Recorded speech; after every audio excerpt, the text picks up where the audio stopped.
नमस्कार दोस्तों, स्वागत है आपका हमारे चैनल में जहां पर आपको स्टॉक मार्केट की लेटेस्ट न्यूज मिलती रहती है। दोस्तों, आज आईटीसी की एजीएम मीटिंग थी, 109th एनुअल जनरल मीटिंग। तो वहां पर कुछ डिसीजंस ले गए और आज कंपनी ने जो अपना सर्कुलर डाला था उस हिसाब से 4 तारीख को यानी आज मर्जर होना था इस कंपनी के 3 सब्सिडरीज का, इसकी मेन कंपनी आईटीसी लिमिटेड के साथ। तो वहां पर क्या डिसीजन आया वो देखेंगे और एजीएम में क्या बातें रखी गई हैं। तो आप देखेंगे स्टॉक 187 पर ट्रेड कर रहा है।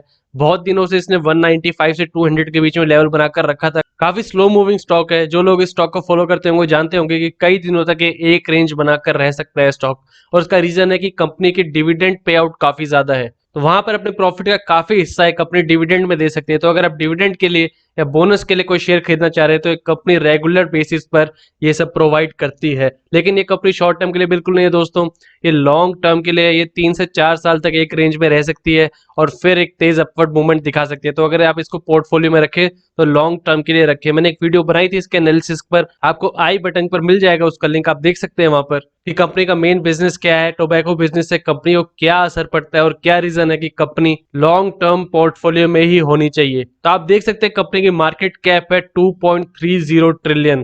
तो यही रीजन है दोस्तों इसका पिछले हफ्ते नीचे आने का। दो बड़ी डाउनफॉल आई थी मार्केट में, और जब भी ऐसा कुछ होता है तब बड़े स्टॉक्स जो मार्केट मूवर्स होते हैं वो ही सबसे पहले इंपैक्ट होते हैं। तो आप देख सकते हैं अगर 5 डेज का चार्ट लगाऊं तो कंपनी अपने काफी दिन के मेंटेन किए लेवल से नीचे आ गई थी 186 पर। तब आगे क्वार्टर डिसाइड करेंगे क्या रिजल्ट्स आते हैं। तो अब हम देख लेते हैं क्या डिसीजन लिया गया मर्जर को लेकर। तो यहाँ पर बताया जा रहा है कि वो एंटिटीज जो कंपनी का पार्ट बनेगी, तो ट्रांसफर कंपनी है, आप देख सकते हैं sunrise food private limited spices की कंपनी है, hobbit international food private limited और सनराइज शीतगृह प्राइवेट लिमिटेड। इन कंपनीज को आईटीसी ने खरीदा था अभी हाल ही के टाइम में। सनराइज फूड लिमिटेड को जुलाई में खरीदा, 27 जुलाई था जहां तक मेरे को याद है। और ये सब ट्रांसफर कंपनी यानी आईटीसी कंपनी में जाकर मिल जाएंगी। और यहाँ डिटेल्स दे रखी है, तो यहाँ पर दे रखा है अमाउंट की क्या है, कंपनी की नेटवर्थ, टोटल एसेट्स और टर्नओवर। तो आप देखेंगे एसएफपीएल सनराइज फूड्स की है 315 करोड़, हॉबिट्स इंटरनेशनल की है 1 करोड़ 4 लाख और सनराइज शीतगृह की है 57 लाख। तो आप देख सकते हैं सनराइज फूड्स काफी ज्यादा आगे है एसेट्स के मामले में बाकी कंपनी और आईटी से। तो आप जानते हैं काफी बड़ी कंपनी, 75,000 करोड़ से ऊपर के टोटल एसेट्स हैं। और वहीं पर टर्नओवर देखें तो सनराइज फूड्स का टर्नओवर देखिए 591 करोड़ का टर्नओवर रहता है इसका। और वहीं पे हॉबिट्स का रहता है 1.54 करोड़ का, और सनराइज शीतगृह का डिस्क्लोज नहीं किया है अभी। और वहीं पर आईटीसी का टर्नओवर रहता है 46,807 करोड़ का। नेटवर्थ की बात की जाए 242 करोड़ की नेटवर्थ है सनराइज फूड्स की, हॉबिट्स की है 64 लैक्स और सनराइज शीतगृह की 51 लैक्स। तो आप देख सकते हैं इन तीन कंपनीज को अब मर्ज कर दिया गया है आईटीसी के साथ। तो इससे क्या फर्क पड़ेगा शेयर होल्डर्स पर या नहीं पड़ेगा तो वो आगे बताया गया है। तो यहाँ बताया जा रहा है कि जो transfer of assets, liabilities, rights, obligation और एम्प्लॉइज ये सब आईटीसी में कर दिया जाएगा मर्ज होने के बाद। एरिया ऑफ बिजनेस देखें तो सनराइज फूड्स आपको बताया मैंने स्पाइसेस के बिजनेस में है, और हॉबिट्स इंटरनेशनल और सनराइज शीतगृह है एंसिलरी बिजनेस में, यानी जो मेन बिजनेस को सपोर्ट करती है फैक्ट्रीज, प्रोडक्शन, वहां पर एक काम आएंगी। तो आईटीसी ने एक नई स्पाइसेस बिजनेस में और साथ में यहाँ से लग रहा है अपने बिजनेस को एक्सपेंड करने के लिए एफएमसीजी बिजनेस में काफी आगे जा रही है कंपनी। तो उसके लिए इन्होंने बाकी दो कंपनीज को भी मर्ज कर लिया है।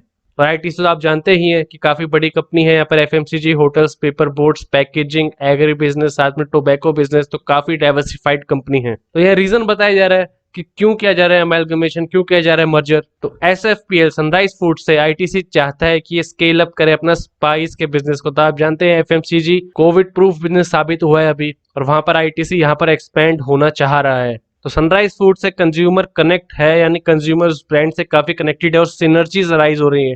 तो सिनर्जीज यानी दोस्तों वो मैथ्स होती है जब 1+1 3 के बराबर हो जाता है, क्योंकि दो कंपनीज तभी मर्ज होती हैं जब दोनों के मर्ज होने के बाद कुछ एक्स्ट्रा प्रॉफिट दिखे। तो आज अगर दोनों का प्रॉफिट मिलाकर एग्जांपल लीजिए 50+50 100 करोड़ आ रहा है, तो मर्ज होने के बाद वो 50+50 120 है, 130 आना चाहिए, कुछ फायदा होना चाहिए, तभी मर्जर होता है। इसलिए मैं आपको बता रहा हूँ कि सिनर्जीज की कैलकुलेशन को 1+1 3 कैलकुलेशन क्यों बोला जाता है। तो तीनों कंपनी सनराइज, हॉबिट्स और एसएसपीएल तीनों होली ऑन सब्सिडरीज है आईटीसी की, इसलिए जो भी इक्विटी शेयर्स है आप जानते हैं आईटीसी के ही होंगे, इसलिए वो कैंसिल स्टैंड करेंगे और एक्सटिंग्विश स्टैंड करेंगे, और आईटीसी को जरूरत नहीं होगी कोई नए फ्रेश शेयर इशू करने की। तो आप जानते हैं आईटीसी ही प्राइमरी होल्डर था इन कंपनीज का, जिसकी वजह से कोई नए शेयर्स इशू नहीं करने पड़ेंगे। उस कंपनी के सारे एसेट्स, लायबिलिटीज और बाकी सारे पैरामीटर्स आईटीसी में आकर जुड़ जाएंगे। और वहीं बताया जा रहा है कि आईटीसी के शेयर होल्डिंग पैटर्न में कोई चेंज नहीं होगा अमेलगमेशंस के बाद। ये थी दोस्तों मर्जर की लेटेस्ट न्यूज, और आपको मैं डिस्क्रिप्शन में दे दूंगा। यहाँ पर आईटीसी ने एजीएम के अपने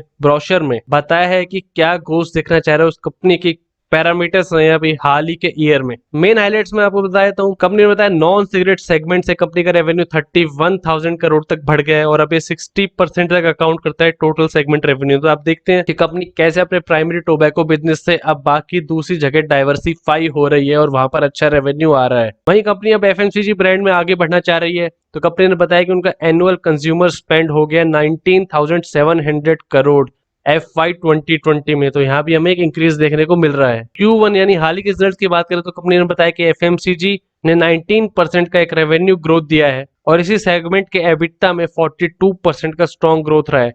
तो यहाँ पर बताया जा रहा है रेवेन्यू ग्रोथ जो 34% रही है, वहां पर main production staples, convenience, food and health, hygiene products जो 75% पोर्टफोलियो को रिप्रेजेंट करते हैं। और कंपनी अपने एग्री बिजनेस को भी बढ़ा रही है। तो यहाँ बताया जा रहा है आईटीसी प्रपोज कर रही है तकरीबन 1 मिलियन फार्मर्स को सपोर्ट करना 24 क्रॉप वैल्यू चेन में, जो 21 स्टेट्स में डाइवर्सिफाइड है। तो आप देख सकते हैं कंपनी अपना एग्री बिजनेस और एफएमसीजी बिजनेस अब आगे बढ़ाने चाह रही है। कि दोस्तों टोबैको बिजनेस में टैक्स की काफी प्रॉब्लम्स होती हैं और साथ में इंडिया में 90% से ज्यादा इलीगल टोबैको कंज्यूम होता है। तो वहां पर वैसे ही मार्केट कंपनी का काफी छोटा हो जाता है, इसलिए कंपनी को डाइवर्सिफाई करना ही पड़ेगा और वहां में पॉजिटिव ग्रोथ मिल रही है।